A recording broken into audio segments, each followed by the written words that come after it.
Welcome back to Hardball. U.S. Congressman Steve King of Iowa has faced increasing criticism, of course, from both sides of the aisle following his interview with the New York Times, where he questioned why the term white supremacist was seen as offensive. And today the House overwhelmingly passed a resolution publicly disapproving of his remarks. This comes a day after Republicans stripped the longtime Iowa congressman of all of his committee assignments. He's got nothing to do on the Hill now. King has tried to walk back his comments, saying they were mischaracterized, and even voted in favor of today's resolution to reject white supremacy.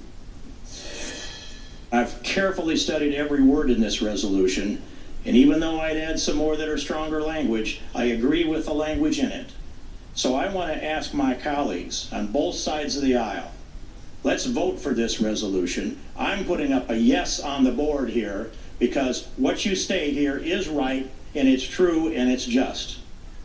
Wow, but Congressman King has a history of racist comments. Here they go.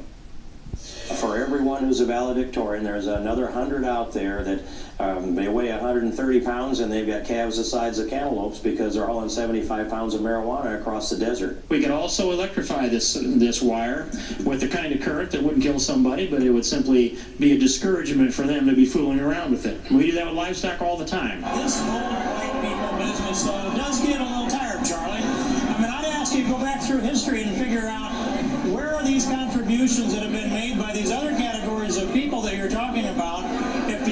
Where did any other subgroup of people contribute more to civilization? Subgroup of people. For more, I'm joined by the Hardball Roundtable, Omarosa, Manigault Newman, author of Unhinged, an insider's account of the Trump White House. Ron Costello, a recent U.S. Congressman from Pennsylvania, a Republican, and Derrick Johnson, president and CEO of the NAACP. Derrick, you're first. You've got the job here. What's this mean, this action by the House today? Well, finally they're taking action against someone they've known for a long time to have these views. It'll be interesting to see what type of action they'll take against the White House and the president, who also share some of these views, and many in his administration. The Republican Party may be getting a message from November's election that this country is a diverse country. The outcome of that election showed a much more diverse Democratic electorate. And as a result of that, hopefully they understand they must stand up and speak out against these type of... You'd say this is basically self-protection by the Republicans. Well, I can't get in their minds, right? Here's a group of individuals who still support a president that's using racial overtures to justify shutting down the government. Ryan, you worked with this guy. You knew him. You had dinner with him, lunch with him, breakfast with him. I don't know that I... Mitch McConnell came out strong. Lynn Cheney came out strong. Wasn't Tim Scott the key guy? I think Kevin McCarthy was. Senator for Sure, but look, yes, but at the same point in time, being stripped of all your committee slots is a big deal. And having the conference chairwoman, Lynn Cheney, say that he should find another line of work that's a strong, clear rebuke. And they took away agriculture from us from Western Iowa. That probably means something. Yes, but this is a case of too little, too late.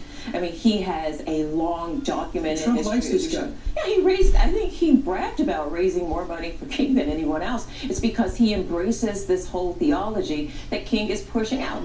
The Republican Party cannot separate themselves from white supremacy. Bannon and Trump. I think they have ideology. There's no way. I don't think it's much ideology. No, they when believe you this sit and you're complicit Does and you nationalist watch mean it. to you when you hear it, white nationalist or Yes. not? I'm curious. I don't know the answer to that. Does nationalist, some people think it says white nationalist, like South African or Well, something. absolutely. Do you remember the comments where Trump said, I'm a nationalist, and he bragged about it, and everybody reacted because we all know the long history that is attached to being a white nationalist and being the supremacist that they've embraced. Do you think David Duke?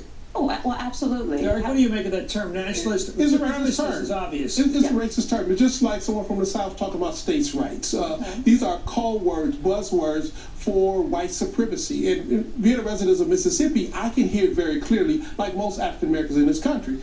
But I do want to say we should commend Senator Tim Scott. He stepped up last week and wrote the article. He stepped up and voted against Farr. He stepped up and voted against another federal nominee because he understands his legacy will be tied to this political party. And he's made a good decision that he didn't want to be connected to racism. Good for him. Anyway, meanwhile, President Trump has been cooped up in the White House for the past 4 weeks. He's only ventured out a handful of times as the government shutdown drags on. According to the New York Times, quote, when not at work in the Oval Office, he has frittered away the hours by watching the multi-flat screen TVs installed in the White House residence. That's upstairs. Gazing at secured windows. This is the weird part. Gazing, it sounds like a novel. Gazing at secured windows, tweeting at his enemies, and phoning his pals. Trump has repeatedly told reporters he missed out on traveling to his Florida resort, Mar-a-Lago. Well, boo-hoo. Ryan, what do you make of this thing? I mean, it's almost like Home Alone. I'm waiting for him to come dancing and buying his underwear. I sent my 5-year-old to his room last night for punishment for 5 months, and the way that reads, it's almost like he was being punished all stuck. Yeah, he's go to your room. Yeah, but What do you know this guy personally, and I know. What do you make of Trump alone in the White House? What's he do? you know, he sits there and he gets more and more irritable. And the more irritable he gets, the more erratic he gets. And the more isolated he gets, that's when you start seeing these What's he crazy do? Does he get on the phone and say, send me up a club sandwich? What does he do when he's angry? What does he do? Does he pound the likes table? to call people to try to reinforce that he's right in the situation. Even when he sees the data that says that he's wrong, particularly on the shutdown in this case, he's watching coverage that's showing that Americans disapprove of this. So he'll call people who will say, no, you're fine. What you're doing is good. Hold your ground. I mean, he's losing his mind. He can't go to Mar-a-Lago. He can't go to Bedminster. He can't go to BLT. I said today he was doing the limbo because he's doing not the old limbo I grew up with, but the limbo. Rush Limbaugh says, you got to have that wall or you're dead meat. And he says, okay. Hey, this is pathetic. You know, it's Rush Limbaugh calling the shots. And Coulter. But it's not about him. It's about the 800,000 federal workers who now have missed a paycheck. You know, I came through the airport this morning, and I thanked the TSA agents. How was their mood? You know, the first young lady, I said, how you doing? Hope everything is going well. He said, you know, it's a struggle. You know, can you imagine so many Americans are living paycheck to paycheck? They're not making a lot of money, those people. And they've missed the first paycheck after a holiday. That's unfortunate, it's unfair, and it's selfish of an individual who called himself president. Don't you worry about the air traffic controllers, Ryan? I worry about a lot. They get stressed out. FDA, air traffic controls. I have to say this, though.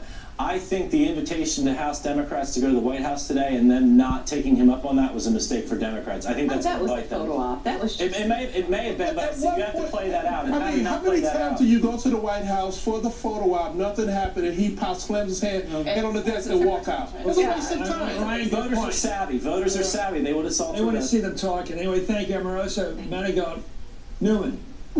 I'm sorry, it doesn't have the right rhythm for me. Thank you. But it's all right. You honor your husband's name and your name and everything. Anyway, Ryan Costello and Derrick, thank you for a great organization, NAACP. It's one of the great ones. Up next, another Democratic candidate is announced.